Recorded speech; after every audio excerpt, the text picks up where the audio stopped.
नमस्कार दोस्तों, हमारे नए वीडियो में आप सभी का हार्दिक स्वागत है। दोस्तों, आज हम बात करेंगे माँ की व्यथा के बारे में। एक दंपति पति पत्नी दिवाली की खरीदारी करने जा रहे थे। पति ने कहा, जल्दी करो, मेरे पास टाइम नहीं है। इतना कहकर वह बेडरूम से बाहर निकल गया। तभी बाहर बैठी अपनी माँ पर उसकी नजर गई। कुछ सोचकर वह वापस कमरे में आया और अपनी पत्नी से कहा कि शालिनी, क्या तुमने माँ से पूछा उन्हें दिवाली के लिए कुछ लेना है या नहीं? शालिनी ने कहा, नहीं पूछा, और इस उम्र में उन्हें लेना भी क्या है। 2 टाइम खाना और 2 जोड़ी कपड़े मिल जाएं तो बहुत हो गया। पति ने कहा, वह बात नहीं है शालिनी, माँ पहली बार दिवाली पर हमारे घर आई हैं, नहीं तो हर बार गांव में ही छोटे भाई के पास होती हैं। शालिनी ने तंज कसते हुए कहा, अरे, अगर माँ पर इतना सारा प्यार उमड़ रहा है तो खुद ही जाकर पूछ लो ना। इतना कहकर शालिनी कंधे पर बैग लगाकर बाहर निकल गई। सूरज पति का नाम माँ के पास जाकर बोला, माँ, हम दिवाली की खरीदारी करने जा रहे हैं, क्या आपको कुछ मंगवाना है? माँ ने कहा, मुझे कुछ नहीं चाहिए बेटा। सूरज ने कहा, सोच लो माँ, अगर कुछ लेना हो तो बता देना। जब सूरज ने बहुत जोर दिया तो माँ बोली, रुक जा बेटा, मैं लिख कर देती हूँ, कहीं तुम खरीदारी में भूल न जाओ। इतना कहकर माँ अंदर गईं। थोड़ी देर बाद आई और लिस्ट सूरज को दे दी। गाड़ी में बैठते बैठते सूरज ने कहा, देखा शालिनी, माँ को भी कुछ लेना था पर कह नहीं रही थीं। मैंने जोर दिया तब लिस्ट बनाकर दी।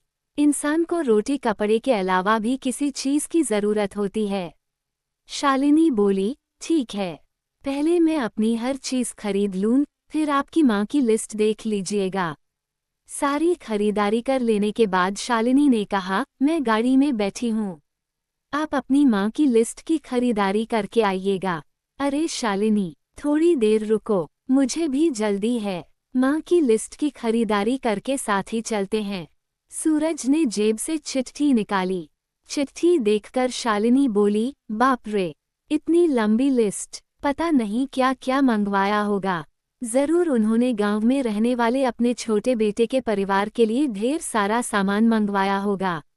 शालिनी ने गुस्से में सूरज की ओर देखा, पर यह क्या, सूरज की आंखों में आंसू थे और उसका पूरा शरीर कांप रहा था। लिस्ट की चिट्ठी वाला हाथ भी कांप रहा था। शालिनी बहुत घबरा गई, क्या मंगवाया है आपकी माँ ने? इतना कहकर उसने सूरज के हाथ से चिट्ठी छीन ली। शालिनी हैरान थी, इतनी बड़ी चिट्ठी में बस थोड़े से ही शब्द लिखे थे। चिट्ठी में लिखा था, बेटा, मुझे दिवाली पर तो क्या, किसी भी अवसर पर कुछ नहीं चाहिए, परंतु तुम जिद कर रहे हो, इसलिए तुम्हारे शहर की किसी दुकान से अगर थोड़ा टाइम मेरे लिए मिलता हो तो लेते आना। मैं तो अब एक ढलती शाम हूँ बेटा, कभी कभी मुझे अकेले अकेले इस अंधकार में जीवन से डर लगता है। पल पल मैं मौत के नज़दीक जाती जा रही हूँ।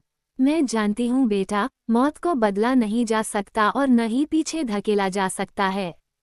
मौत एक परम सत्य है, पर बेटा, यह अकेलापन मुझे डराता है, मुझे घबराहट होती है। थोड़ा समय मेरे पास बैठो बेटा, थोड़े समय के लिए ही मेरे बुढ़ापे का अकेलापन दूर हो जाएगा।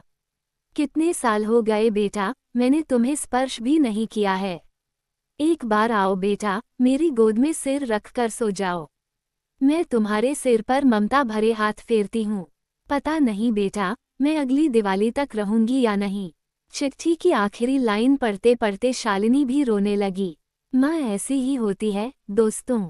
हमारे घर में रहने वाले विशाल हृदय वाले वे लोग, जिन्हें हम बूढ़ों की श्रेणी में रखते हैं, जो हमारे जीवन का कल्पतरु हैं, हमारा मार्गदर्शन है। इसलिए यथोचित उनकी सेवा करें, मान सम्मान दें और हमेशा याद रखें, हमारा बुढ़ापा भी नज़दीक ही है। उसकी तैयारी आज से ही कर दें।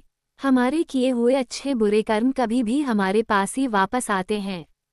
दोस्तों, ऐसे ही नए वीडियो देखने के लिए हमारे चैनल को लाइक, शेयर और सब्सक्राइब कीजिएगा।